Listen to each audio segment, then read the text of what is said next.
Assalamualaikum warahmatullahi wabarakatuh. Selamat berbahagia anak-anak, salam sejahtera, dan selamat datang di video pembelajaran bahasa Indonesia.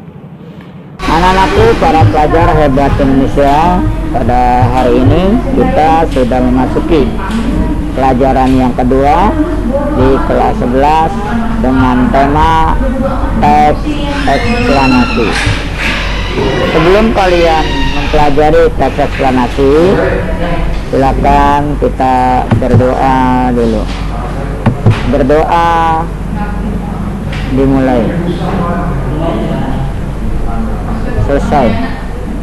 Anak-anakku, para pelajar hebat Indonesia, kita kembali fokus kepada pelajaran kita. Teks eksplanasi ini terdiri dari beberapa bagian. Yang pertama, pengertian, tujuan, ciri-ciri, struktur, kaidah kebahasaan, dan beberapa contoh teks eksplanasi. Anak-anakku, para pelajar hebat Indonesia, yang pertama, pengertian. Apa yang dimaksud dengan teks eksplanasi? Yaitu sebuah teks yang berisi tentang proses mengapa dan bagaimana suatu peristiwa, baik itu peristiwa alam, peristiwa pengetahuan, sosial yang terjadi di lingkungan kita. Anak-anakku, para pelajar hebat Indonesia, yang kedua, tujuan. Tujuan di sini terbagi menjadi dua. Yang pertama, menjelaskan fenomena yang terjadi, sebab ataupun akibat sebuah peristiwa. Yang kedua, menjelaskan tentang ciri-ciri. Ciri-ciri di sini yang pertama adalah tentang struktur. Terbagi menjadi tiga: pernyataan umum, urutan sebab, dan interpretasi.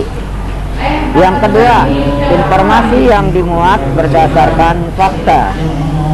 Yang ketiga, faktual, memuat informasi ilmiah atau pengetahuan, contoh tentang sains. Yang keempat, sifatnya informatif, tidak berusaha untuk mempengaruhi pembaca atau untuk percaya pada hal yang dibahas.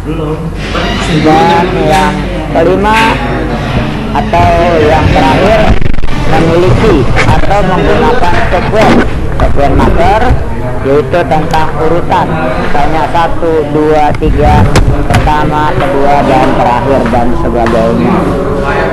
Anak-anakku, para pelajar hebat Indonesia, yang keempat adalah struktur.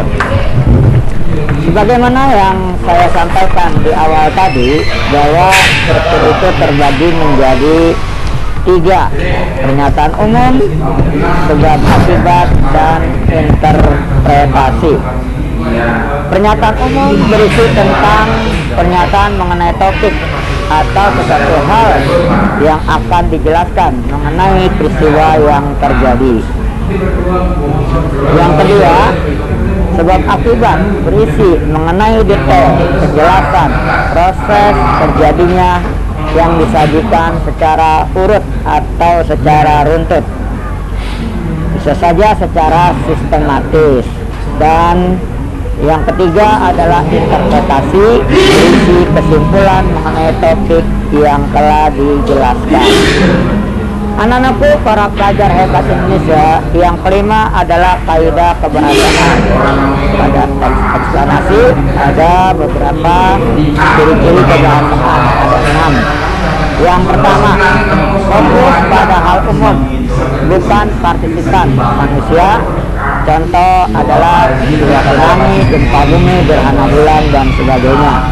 Yang kedua, menggunakan istilah-istilah ilmiah. Yang ketiga, lebih banyak menggunakan verba material atau yang disebut juga dengan kata kerja aktif. Yang keempat, menggunakan konjungsi waktu. misalnya sehingga, sebelum, pertama, sesudah itu, dan sebagainya. Yang kelima, menggunakan kalimat tasrif. Dan yang keenam, dibuat untuk justifikasi bahwa sesuatu itu diterangkan secara kausalitas atau ada sebab dan akibat.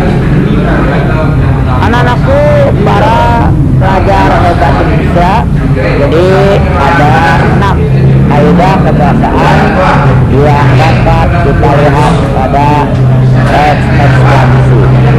Yang berikutnya, salah satu contoh adalah gerhana bulan atau yang disebut dengan fenomena alam.